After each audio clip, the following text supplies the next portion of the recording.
عن عائشة رضي الله عنها قالت لقد كان رسول الله صلى الله عليه وسلم يصلي الفجر فيشهد معه نساء من المؤمنات متلفعات بمروطهن ثم يرجعن إلى بيوتهن ما يعرفهن أحد من الغلس. اس حدیث کا مضمون یہ ہے کہ رسول پاک صلی اللہ علیہ وسلم فجر کی نماز کب پڑھتے تھے، فجر کی نماز کب ادا کرتے تھے. اور اس کی راویہ ام المومنین سیدہ عائشہ صدیقہ رضی اللہ عنہا ہیں. فرماتی ہیں لقد کان رسول اللہ صلی اللہ علیہ وسلم یصلی الفجر، کہ رسول اللہ صلی اللہ علیہ وسلم فجر کی نماز پڑھتے تھے یا پڑھاتے تھے. یشہد معہ نساء من المؤمنات، اور آپ کے ساتھ مومن عورتیں نماز کے لیے حاضر ہوا کرتی تھیں. مومن عورتیں آپ کے ساتھ حاضر ہوا کرتی تھیں نماز کے لیے. اور کس طرح حاضر ہوتی؟ متلفعات بمروطہن، اپنی چادروں میں لپٹی ہوئی. مروط مرط ان کی جمع ہے، منقش چادر یا موٹی چادر، اور بعض اوقات کمبل کو بھی مرط کہا جاتا ہے. تو موٹی اور غلیظ چادروں میں لپٹی ہوتی تھی. ثم یرجعن الی بیوتہن ما یعرفون احد من الغلس، اور پھر نماز پڑھ کے وہ خواتین اپنے گھروں کو لوٹتی اور کوئی ان کو پہچان نہ پاتا. من الغلس، غلس کی بنا پر. غلس کا معنی ہے صبح کے اجالے میں رات کی تاریکی کا مکس ہونا.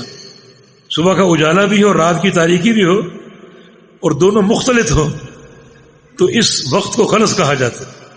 یعنی نبی علیہ السلام کے ساتھ نماز پڑھتی اور نماز سے فارغ ہو کر اپنے گھروں کو لوٹتی تو پھر بھی باہر اندھیرا ہوتا تھا.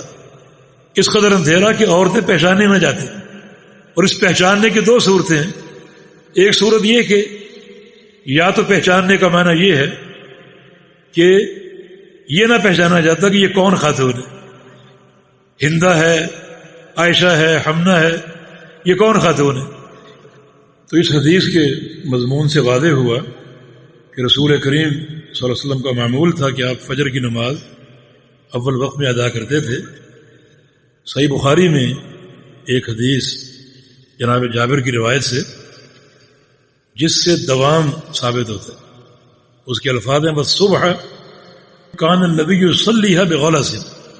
والصبح کان النبی صلی اللہ علیہ وسلم یصلیھا بغلس، کہ صبح کی نماز رسول اللہ علیہ وسلم غلس میں ادا کرتے تھے. یہ علماء بیٹھے ہیں کان اگر فعل مضارع پر داخل ہو تو دوام اور استمرار کا فائدہ دیتا، اور یہاں کان فعل مضارع یصلی پر داخل ہے تو اس میں دوام اور استمرار کا معنی ہے. معنی یہ کریں گے کہ رسول اللہ علیہ وسلم ہمیشہ فجر کی نماز غلس میں ادا کرتے تھے. اور یہ غلس اول وقت ہے، یعنی جب صبح کا اجالا شروع ہو جائے اور رات کی تاریکی پوری غالب ہو تو یہ وقت غلس کا وقت ہے. تو اس وقت رسول اللہ علیہ وسلم فجر کی نماز ادا کیا کرتے تھے. دراصل ایک حدیث سے بعض لوگوں نے استدلال کیا ہے اسفروا بالصبح، کہ صبح کو روشن کرو، یہ صبح کو روشن کر کے نماز ادا کرو.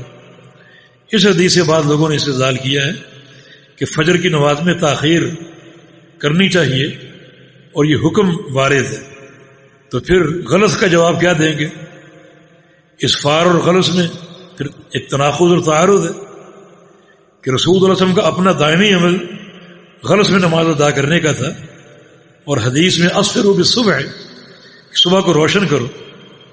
جس وقت دو حدیثوں کے متن بظاہر متعارض ہوں تو پہلا مرحلہ تطبیق اور جمع کا، کہ ایسا معنی اور مفہوم جو ہے وہ بیان کرو کہ دونوں متن قابل عمل ہوں اور دونوں پر عمل درست ہو جائے. اور محدثین نے اس کے دو جواب دیے ہیں اور دو طرح سے تطبیق پیدا کی ہے کہ نبی علیہ السلام غلس میں نماز ادا کرتے تھے اول وقت میں، اور آپ کا یہ فرمانا کہ صبح کو روشن کرو، اس سے مراد یہ ہے کہ ایسا نہ ہو کہ تم جلدی ادا کر لو اور فجر طلوع ہونے سے پہلے ہی فجر کی نماز ادا کر لو.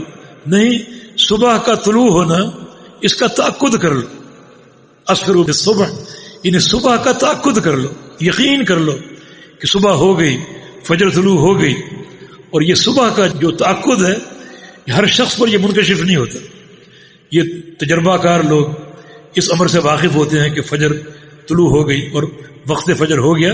اس لیے چونکہ بہت سے لوگ صبح کے تأکد میں اور تعین میں غلطی کر سکتے ہیں، اس لیے پیغمبر اسلام نے انہیں تعلیم دی اسروا بالصبح، یعنی صبح کو روشن کر لو، معنی فجر کا طلوع ہونا اچھی طرح جان لو، اچھی طرح معلوم کر لو، تاکہ جب وقت فجر داخل ہو تو پھر یہ نماز ادا کرو. دوسرا جواب اس کا یہ دیا گیا ہے، یہ جواب ایک حدیث سے ثابت بھی ہے کہ صبح کی نماز لمبی ہونی چاہیے، یعنی غلس میں شروع کی جائے اول وقت میں، اور طویل قرات ہو، لمبے سجدے اور رکوع ہو، اور نماز پڑھتے پڑھتے صبح روشن ہو جائے. یہ نماز چھوٹی نہ ہو، نماز پڑھتے پڑھتے صبح روشن ہو جائے. گویا اس نماز کا آغاز غلط سے ہو اور اس کا اختتام اسفار پہ ہو. حدیث میں آتا ہے کہ رسول اللہ علیہ وسلم فجر کی نماز میں 60 آیتوں سے لے کر 100 آیات تک تلاوت کیا کرتے تھے. تو اگر یہ نماز اسفار میں پڑھی جائے اتنی طویل تلاوت ہو ہی نہیں سکتی. یقیناً آپ غلط میں یہ نماز ادا کرتے تھے. تو یہ ایک جواب ایک حدیث سے ثابت ہے، اور یہ حدیث مسند احمد میں ہے، کان رسول اللہ صلی اللہ علیہ وسلم یصلی الصبح اذا طلع الفجر الى ان ينفسح البصر، کہ رسول اللہ علیہ وسلم صبح کی نماز ادا کرتے فجر کے طلوع ہوتے ہی، اور کب تک ادا کرتے رہتے؟ الى ان ينفسح البصر، جب تک آنکھیں روشن نہ ہو جاتی، یعنی دن اور صبح کا اجالا پھیل نہ جاتا. یعنی آپ کی یہ نماز طویل ہوتی تھی. یہ مسند احمد کی حدیث جناب انس سے یہ مروی ہے، یہ اسی مفہوم کی تائید کرتی ہے. اور جن محدثین نے یہ جواب دیا ہے انہوں نے تائید کے طور پر یہ حدیث پیش بھی کی ہے. یہ حدیث اس جواب کی تائید کرتی ہے. تو یہی نبی علیہ السلام کا معمول تھا کہ آپ صلی اللہ علیہ وسلم ہمیشہ فجر کی نماز غلس میں ادا کرتے تھے. اور امام مقدسی کی پیش کردہ یہ حدیث کہ عورتیں آپ کے ساتھ آتی اور نماز ادا کرتی اور نماز کر کے لوٹتی تو ابھی تک اندھیرا موجود ہوتا، اور اندھیرا موجود ہوتا پہچانی نہ جاتی، اندھیرا موجود ہوتا. اور یہ حدیث اس بات کی دلیل ہے کہ خواتین نبی علیہ السلام کے ساتھ مسجد میں نماز ادا کرتی تھی، باجماعت ادا کرتی تھی. اور یہ سنت آج متروک ہوتی جا رہی، بلکہ لوگ ان خواتین کا مذاق اڑاتے ہیں یا ان لوگوں کا مذاق اڑاتے ہیں جو مسجد میں خواتین کی نمازوں کا اہتمام کرتے ہیں.